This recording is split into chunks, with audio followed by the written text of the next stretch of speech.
Thomas Soto. Le Zoom Eco, Axel de Tarlet, c'est une des nombreuses conséquences de la canicule qu'on évoquait avec Bérangère Bond tout à l'heure. La consommation d'électricité s'envole dans tout le pays.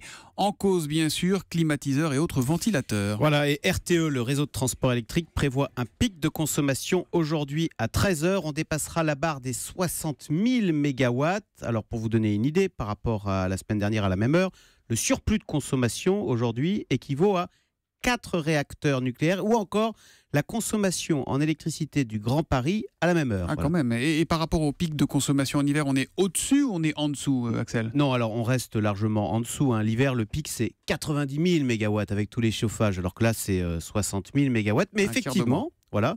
Néanmoins, si les particuliers devaient s'équiper chez eux en climatiseur, ce qui est très rare aujourd'hui, on pourrait alors basculer effectivement dans une consommation dite à l'espagnol, parce qu'en Espagne, effectivement, les pics de consommation interviennent l'été et pas l'hiver. Et ça change quoi d'avoir des pics de conso en été ? Ce serait problématique pour EDF ? Bah oui, d'abord parce que figurez-vous qu'en cas de forte chaleur, notre parc nucléaire tourne au ralenti pour des raisons environnementales. Pas question en effet en pleine canicule de rejeter dans la rivière de l'eau chaude issue des centrales.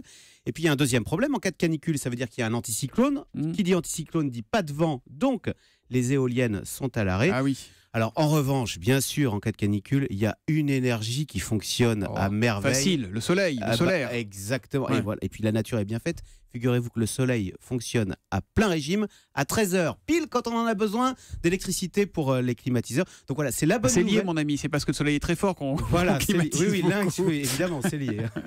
Voilà, en tous les cas, c'est la bonne nouvelle, c'est qu'on a l'énergie idéale face à cette consommation d'électricité à l'espagnol, le solaire, dont le parc installé a encore progressé de 10% en France sur un an, si bien qu'aujourd'hui, quand le soleil va taper à la mi-journée, eh bien notre parc photovoltaïque va produire l'équivalent de 7 réacteurs nucléaires. Et bien ça c'est bien. Merci beaucoup Axel de Tarlet. 5 EPR qui ne marchent pas encore. Qui ne marchent pas, c'est la différence.